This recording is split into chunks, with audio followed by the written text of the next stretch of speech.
Hello friends, last हमने radioactivity से related most important equation कर दी for the rate of disintegration, otherwise number of undisintegrated nuclei as a n is equal to n naught e raised to minus lambda t. That is the most important derivation. जैसे हम बोले कि exam में frequently पूछते हैं कि उसका जो भी हमने डेरिवेशन किया कि n is equal to n naught e raised to minus lambda t. This is for number of undisintegrated nuclei in time duration of t. In time t, number of undisintegrated nuclei n is equal to n naught e raised to minus lambda t. और उससे related हमने DK curve भी कर दिया, तो उसका DK curve जो हमने बोला like this, N versus T का जो हमें ग्राफ मिलेगा वो कुछ ऐसा, जो हमने बोला था कि time T is equal to 0, तो ई रेज टू 0 मतलब 1, तब उसमें नंबर ऑफ अनडिसइंटीग्रेटेड न्यूक्लियाई तो इनिशियल मैक्सिमम होंगे और फिर ये धीरे धीरे डिक्रीज होता है और न्यूक्लियस कभी खत्म नहीं होता, इसीलिए ये लाइन जो है 0 पर कभी टच नहीं होगी. This is called decay curve. और इससे रिलेटेड हमने दो डेफिनेशन भी कर दी, as a becquerel and curie. अगर हम ऐसा बोले कि बैकवेरल मतलब वन बैकवेरल की डेफिनेशन देनी है हमें, then we can say that the nucleus from which there is a one disintegration in 1 second, it is called one becquerel. One becquerel means one disintegration per second. ऐसे 1 curie, it is 3.7 10 raised to 10 disintegration per second. और उसको हम ऐसा भी बोल सकते हैं कि 3.7 10 raised to 10 becquerel also. मतलब अगर कोई भी न्यूक्लियस में से 3.7 10 raised to 10 डिसइंटीग्रेशन 1 सेकंड में हो रहा है, तो उसकी एक्टिविटी वी कैन से 1 क्यूरी. ओके, यहां तक हमने कर दिया. अब यहां से आगे हमें दो और इंपॉर्टेंट चीज करनी है. सबसे पहले करते हैं half life. Half life denoted as tau half. तो हाफ लाइफ का मतलब क्या? तो ऐसे बोल सकते हैं हम, the time duration in which the nucleus is reduce to half. मतलब उसमें से जो भी ऐसे रेडिएशंस निकल रहा है, तो रेडिएशन निकलेंगे तो न्यूक्लियस डिक्रीज होगा. तो ऐसा बोल सकते हैं the time duration in which number of nuclei reduce to half of its initial value, it's called half life. Once again, half life का मतलब the time duration in which the number of nuclei reduce to half of its initial value, it's called half life. अब ये जो half life है उसको easily हमें अगर समझना है कि थोड़ा और ऐसे इजी कर देते अंडरस्टैंडिंग में, तो एक काम करो कि एक लड्डू इमेज करो कि तुम्हारे पास एक लड्डू है. ओके, और फिर उसमें मैं कंडीशन ऐसे डाल देता हूं कि तुम्हें उसको हर रोज आधा खाना है. कितना खाना है हर रोज? आधा. तो फिर वो कितने दिन में खत्म होगा? फिर से बोल रहा हूं कि अगर तुम्हारे पास एक लड्डू है और कंडीशन ऐसी कि उसकी जो लाइफ है, हाफ लाइफ है, वो 1 दिन है. अब हाफ लाइफ 1 दिन का मतलब तुम्हें उसको हर रोज आधा खाना है. तो आधा तुम खा जाओगे, बराबर. तो जितना तुम खाओगे मतलब रेडियो एक्टिविटी के सेंस में मटेरियल में से उतना वो डिसइंटीग्रेट हो गया, जो बाकी बचा वो अनडिसइंटीग्रेटेड. अब इन दोनों को लिंक करो, तो लड्डू को तुम्हें हर रोज आधा खाना है, तो तो कितने दिन में खत्म होगा? जिन लोगों ने ऐसा सोचा कि 2 दिन, वो सब लोग गलत है। क्यों? हमने ऐसा बोला हाफ लाइफ का definition, the time duration in which the number of nuclei reduce to half of its initial. मतलब तुम्हें हर रोज आधा लड्डू खाना है तो ये पूरा है, फिर एक दिन में तुम आधा खा जाओगे तो आधा बचेगा। अब ये हुआ तुम्हारे लिए पूरा। तुम्हें पूरा नहीं खाना, दूसरे दिन तुम आधा खा गए मतलब तो वो तो तुम पूरा खा गए। तुम्हें कितना खाना है हर रोज? जो है उसका आधा। समझ में आया? हाफ लाइफ का मतलब क्या? The time duration in which number of nuclei reduce to half of its initial. पहले इनिशियल इतना है तो हाफ हो गया एक दिन में, अब इनिशियल इतना है तो एक दिन में तो तुम्हें हाफ खाना है उसको, तो फिर कितना बचा दूसरे दिन में? क्वार्टर। फिर क्या करना है? नेक्स्ट डे तुम्हें आधा खाना है और आधा। तो ऐसे तुम सोचते जाओगे तो वो कभी खत्म ही नहीं होगा। एक पार्टिकल बचा लास्ट में तो उसका भी तुम हाफ करोगे, फिर उसका भी हाफ करोगे। दैट्स व्हाई ये जो भी ग्राफ है वो कभी जीरो पे टच नहीं होगा।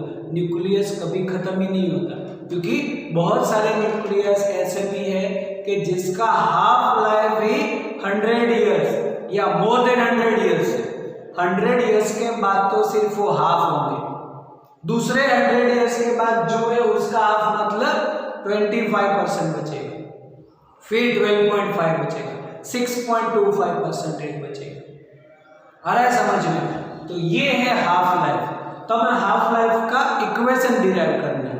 तो फिर से अगर हम डेफिनेशन बोले, the time duration in which the number of nuclei reduce to half of its initial value, it's called half life। तो अब यहाँ पर हमारे पास इक्वेशन है कि L is equal to n naught e raised to minus lambda t।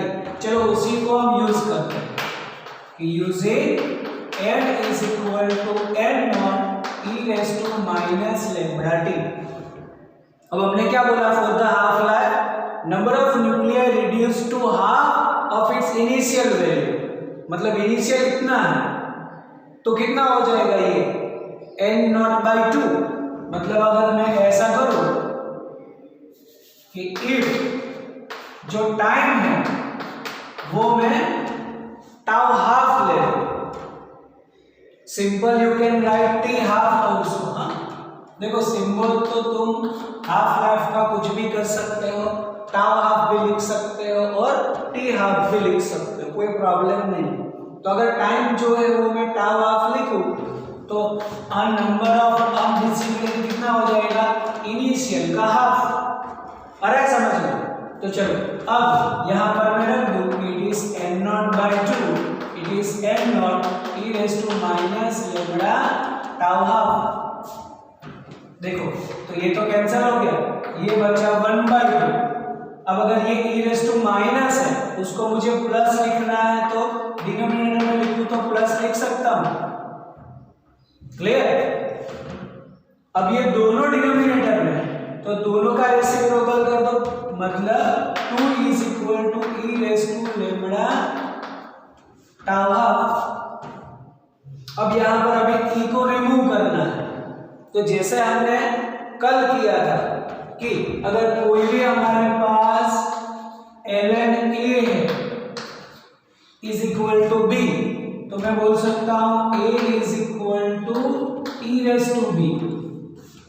तो अब e remove करना है तो मैं बोल सकता हूं दोनों साइड ऐसे ln ले लो, मतलब दोनों साइड अगर हम ऐसे log ले ले फॉर द बेस e, मतलब ln a otherwise log a लेकिन टू द बेस e, वो दोनों सेम। जो हमारा सिंपल log होता है वो 10 बेस होता है, लेकिन ई बेस का जो लोग है दैट इज ln। तो यहां पर अगर हम दोनों साइड लोग मतलब ln ले तो क्या होगा ln2 is equal to ln e raise to lambda tau half. अब ln और लोग का रिलेशन मतलब अगर ऐसा है कि ln a इसका हमें लोग के साथ रिलेशन लेना है तो 2.303 log a। अगर सिंपल log लिखे मतलब वो 10 बेस होता है, 10 बेस हो तो लिखना जरूरी नहीं है। ई बेस है तो कंपलसरी लिखना पड़े बिकॉज ई बेस का log होता है ln और ln और log का जो रिलेशन है वो 2.303 log a। तो यहां पर मैं लिख सकता हूं 2.303 log 2 इज इक्वल टू, अब देखो ln में ये पावर है तो पावर आगे आ जाता है लैम्बडा टाउ हाफ और ln e हुआ, ln e की वैल्यू 1 होती है ln e क्योंकि जो बेस है और उसकी वैल्यू तो वो 1 हो जाए। जैसे log 10 की वैल्यू 1 होती है, क्यों? क्योंकि log 10 और उसका बेस भी 10 है तो वो वैल्यू 1 है, तो ln e की वैल्यू 1 होती है। अब यहां पर 2.303 log 2 की वैल्यू, तो log 2 की वैल्यू लर्न कर दो, it is 0.3010 is equal to lambda tau half. इसका मल्टीप्लिकेशन लर्न कर दो 0.693 is equal to lambda tau half. Therefore, tau half is equal to 0.693 upon lambda. So this is the equation for the half life. अगर हमें इसका decay constant मालूम है तो easily we can calculate tau half। अगर tau half मालूम है तो लैम्बडा मिल सकता है और lambda is equal to 0.693 upon tau half। This is the relation between tau half and decay constant। और हमने बोला था कि जो decay constant है वो सेकंड इनवर्स उसका इक्वल मतलब उसका यूनिट है, तो टाइम इनवर्स ही आया देखो। तो second inverse, minute inverse, day inverse, year inverse. तो depending on the decay constant जो भी मटेरियल है वो ऐसे डिसइंटीग्रेट होता है। हमने बोला कि अगर लैम्बडा जिसका लार्ज है तो डिसइंटीग्रेशन ज्यादा होगा तो वो शॉर्ट लिव्ड होगा और डीके कांस्टेंट जिसका कम है वो धीरे धीरे डिसइंटीग्रेट होगा तो फिर वो लॉन्ग लिव्ड होगा। तो उस हिसाब से हम उसका हाफ लाइफ कर सकते हैं। ओके, तो ये हमारी एक इक्वेशन है how to derive the equation for the half life. Then half life tau is equal to 0.693 upon lambda। लेकिन यहाँ पर lambda याद रखो कि it is decay constant। Clear? चलो अब यही जो हमने रिलेशन डिराइव किया अब यहाँ ही हमें आगे करना है मीन लाइफ। मीन लाइफ मतलब इसको एवरेज लाइफ भी हम बोल सकते हैं।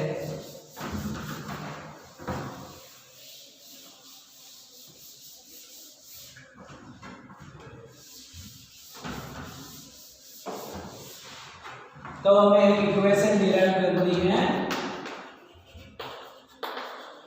Mean life tau. We can say average life मतलब कि जो भी ऐसे न्यूक्लियस डिसइंटीग्रेट होता है तो वो डिसइंटीग्रेट हो उससे पहले जो अनडिसइंटीग्रेटेड है तो वो अनडिसइंटीग्रेटेड कितने टाइम तक है वो पहले हमें देखना पड़ेगा कि बिफोर डिसइंटीग्रेट। जैसे हमने बोला कि यहाँ पर ये जो लड्डू है वो एक दिन में हाफ जितना डिसइंटीग्रेटेड हो जाता है, तुम हाफ खा जाते हो एक दिन में, तो जो तुम खा गए मतलब रेडियो एक्टिविटी के सेंस में मटेरियल में से रेडिएशन निकल गया है ना। तो जो बचा है उसमें नेक्स्ट डे में तुम वापस ऐसे आधा खा जाओगे लड्डू को, मतलब जो मटेरियल है वो उसमें से वापस हाफ होगा। तो ऐसे होते हुए लास्ट तक जो भी मटेरियल बचा हुआ है और जहां से स्टार्ट हुआ वो पूरा ऐसे तुम देखो तो उसको हम बोल सकते हैं उसकी टोटल लाइफ, लेकिन हमें करनी है उसकी मीन लाइफ। तो जो भी न्यूक्लियस बचा हुआ है उसका टाइम ड्यूरेशन कैलकुलेट करके डिवाइडेड अगर हम टोटल नंबर ऑफ न्यूक्लियस कर दें then it is called its mean life. तो उसका स्टार्टिंग हम करेंगे यहां से कि हमारे पास एक इक्वेशन है n = n0 - λt। फिर हमने इसी से रिलेटेड रेट ऑफ डिसइंटीग्रेशन भी कर दिया है ना। तो अगर हम ऐसा कर दें कि using n = n0 e⁻ λt, then अब रेट ऑफ डिसइंटीग्रेशन जैसे हमने बोला था r = -dn/dt, देन इसका तुम डिफरेंशिएशन करो dn/dt, then minus as it is n0 जो कांस्टेंट है वो एज इट इज e⁻x का डिफरेंशिएशन e⁻x मतलब एज इट इज, और फिर चेन रूल में इसका डिफरेंशिएशन होगा तो t का with respect to time 1 then it is minus lambda, तो माइनस माइनस तो प्लस हो जाएगा और इसको अब मैं लिख सकता हूं lambda n0 e⁻ λt। This is the rate of disintegration in time t। Okay, तो अब ये जो rate of disintegration in time t है इसका मतलब इस ड्यूरेशन ऑफ टाइम में इतना न्यूक्लियस डिसइंटीग्रेट हुआ, तो उससे पहले का टाइम मतलब वही टाइम ये मैं बोल सकता हूं डेल्टा t में न्यूक्लियस इतना डिसइंटीग्रेट हो गया, तो उसका बिफोर टाइम में लूं तो मैं उसकी लाइफ बोल सकता हूं, मतलब ऐसा बोल सकता हूं कि life of nuclear, life of nuclear in time delta T. तो बिफोर डिसइंटीग्रेट, तो बिफोर डिसइंटीग्रेट उसकी लाइफ क्या होगी, तो ऐसा बोल सकता हूं lambda n0 e⁻ λt delta T. Okay, this is the life of nuclear in time delta T, कि जो डिसइंटीग्रेट हुआ उससे पहले का ये हुआ जो फिर से रेट ऑफ डिसइंटीग्रेशन जिसको हम डेल्टा n/डेल्टा t भी बोल सकते हैं।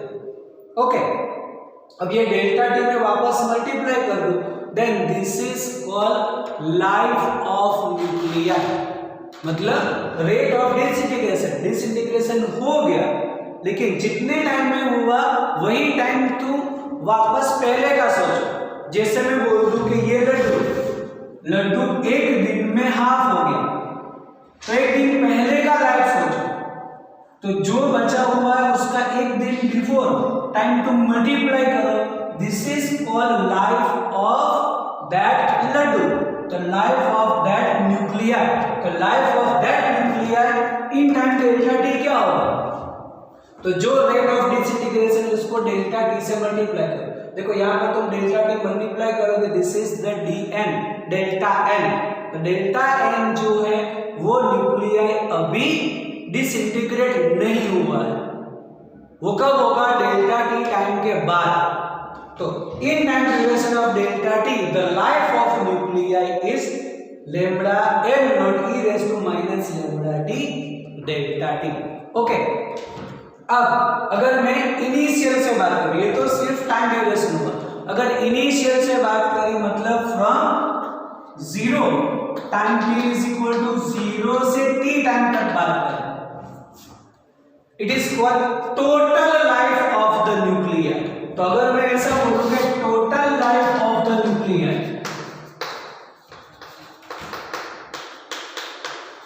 Total life of the nuclear in time t, तो मतलब 0 से t मतलब टोटल की बात कर रहे हैं, तो ये हो जाएगा t into lambda N not e raise to minus lambda T delta T. मतलब जैसे जैसे हम सोचे कि वो एक दिन में हाफ, दूसरे दिन में वापस हाफ, थर्ड दिन में वापस हाफ, ऐसे हाफ होते होते कितना टाइम ड्यूरेशन हुआ, तो जीरो से इनिशियल से स्टार्ट करो और जितना टाइम हो सकता है उसको तुम लेते जाओ और ऐसे लॉन्ग टाइम तक तुम गिनो कि न्यूक्लियस ऐसे कितना रिड्यूस हुआ, तो उसका तुम लाइफ बोल सकते हो। This is the total life of the nuclear. अब टोटल लाइफ ऑफ न्यूक्लियर को तुम number of nuclei, initial number of nuclei से डिवाइड करोगे। This is the mean life. Mean life का मतलब क्या है कि हमें जो टोटल लाइफ है वो सभी का हमें ऐसे एडिशन करना है, एडिशन डिवाइडेड बाय नंबर। तो नंबर तो कितने इनिशियल एन नॉट, क्योंकि हम बोलते हैं N nought is the initial number of nuclei. तो ये जो भी टोटल लाइफ ऑफ न्यूक्लियाई के लिए टी ड्यूरेशन में हमें क्या करना पड़े, उसका इंटीग्रेशन। तो अगर मैं इन सभी का एडिशन करूं और divided with total number of nuclei करूं, that is the mean life. मतलब मीन लाइफ का इक्वेशन अब ऐसा होगा कि tau is equal to integration t lambda N not e raise to minus lambda T D t upon n naught. This is the equation. अब इसमें देखो constant क्या है, ये दो कांस्टेंट है, वैसे एन नॉट तो कैंसिल भी हो जाए, then only lambda integration T e raise to minus lambda T D T. Okay, अब इसका जो इंटीग्रेशन है, तो देखो इंटीग्रेशन में भी ऐसा प्रोडक्ट रूल हुआ, क्योंकि this two are the variable. जैसे डिफरेंशिएशन में प्रोडक्ट रूल है, ऐसे इंटीग्रेशन का भी प्रोडक्ट रूल है। ओके, लेकिन इसका इंटीग्रेशन जो है वो तुम्हें करना नहीं है, डायरेक्ट इसका आंसर, ये पूरे का आंसर आएगा 1 अपॉन लेमड़ा। मतलब the t is equal to 1 upon lambda. इसको तुम सॉल्व करोगे तो सॉल्विंग दिस, अगर सॉल्व करोगे तो ये आएगा 1 अपॉन लेमड़ा।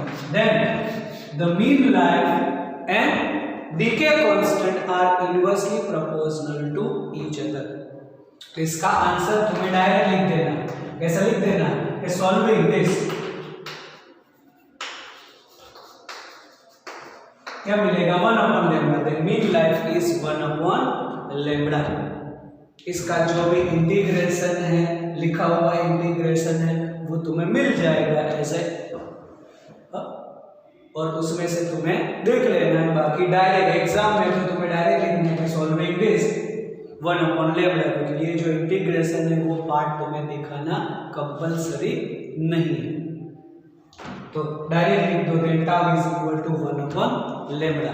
अब हमारे पास लेमड़ा और हाफ लाइफ का रिलेशन भी है, तो this is the relation between mean life and decay constant. एक और रिलेशन हमारे पास है, but lambda is equal to 0.693 upon tau half. तो अगर हम 1 अपॉन लेमड़ा करेंगे तो ये हो जाएगा, मतलब अब टाउ एंड हाफ लाइफ का रिलेशन, टाउ हाफ लाइफ और डीके कांस्टेंट का रिलेशन है, decay constant and mean life का रिलेशन है। तो ये दोनों इनवर्सली प्रोपोर्शनल। तो लेमड़ा हमारे पास है, अगर मैं लेमड़ा इनवर्स कर दूं then it is tau half upon 0.693। Otherwise tau half is 0.693 into tau. ये अगर डायरेक्ट रिलेशन तुम्हारे लर्न नहीं होता है तो दोनों अलग अलग लर्न करो कि tau half is 0.693 upon lambda and tau is equal to 1 upon lambda.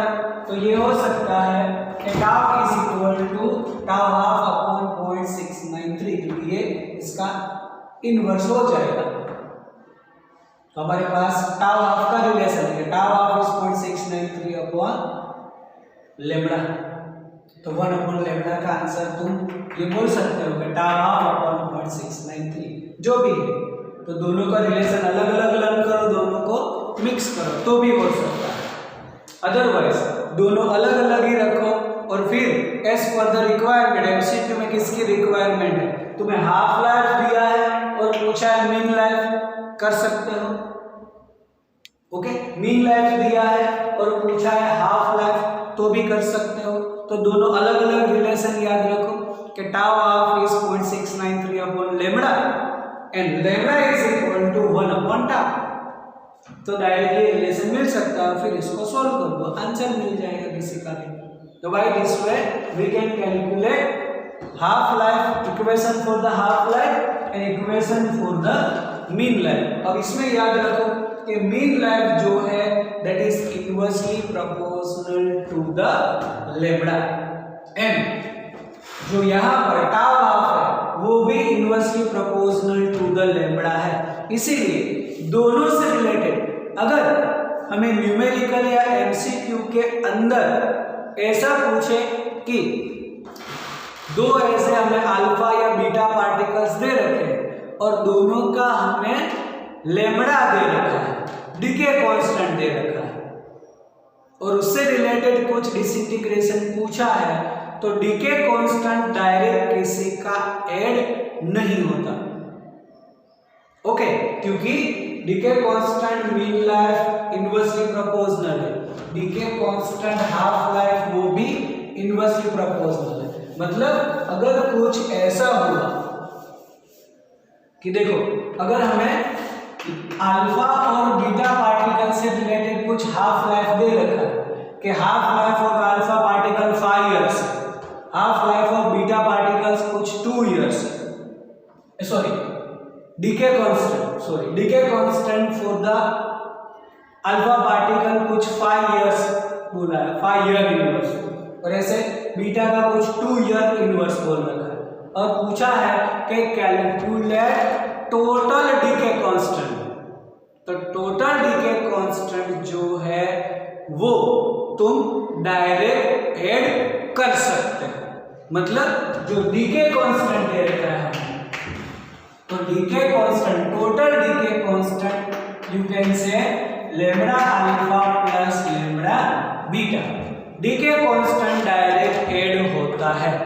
लेकिन अब ये दोनों इनवर्स है तो मीन लाइफ कभी ऐड नहीं होगा और हाफ लाइफ भी इसका इनवर्स है, वो भी कभी ऐड नहीं होगा। मतलब यहां से अगर तुम्हें इसका मीन लाइफ करना है तो total mean life 1 upon tau is equal to 1 upon tau and 1 upon tau beta. और अगर हाफ लाइफ के बाद then lambda is 0.693 upon tau half, तो 0.693 upon tau half total, 0.693 upon tau half alpha, 0.693 upon tau half beta. इसका मतलब अगर तुम्हें mean life दे रखा है अल्फा और बीटा का तो डायरेक्ट ऐड नहीं होगा, हाफ लाइफ दे रखा है अल्फा और बीटा का तो भी ये डायरेक्ट ऐड नहीं होगा। 0.693 कैंसिल कर दो, then tau half alpha plus 1 upon tau half beta. तो पहले इसका टाउ हाफ टोटल निकालो, उसके बाद कैलकुलेशन करो। समझ में आ रहा है क्या बोल रहा है? This is the most important, only the decay constant can be added. Alpha और बीटा का डीके कांस्टेंट तुम्हें दे रखा है तो डीके कांस्टेंट डायरेक्ट ऐड हो सकता है, मीन लाइफ डायरेक्ट ऐड नहीं होगा, हाफ लाइफ ऐड नहीं होगा। तो ये जो टोटल करो उसके बाद तुम इन्वर्स करके टोटल मीन लाइफ भी कर सकते हो। लेकिन अगर तुम्हें अल्फा और बीटा का ही मीन लाइफ दे रखा है तो फिर मीन लाइफ डायरेक्ट ऐड नहीं होगा।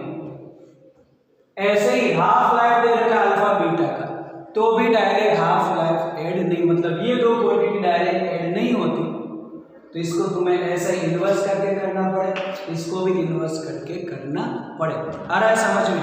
तो ऐसा एक लर्न करो और इससे रिलेटेड इतना कि हाफ लाइफ और मीन लाइफ से रिलेटेड इतना कर दो।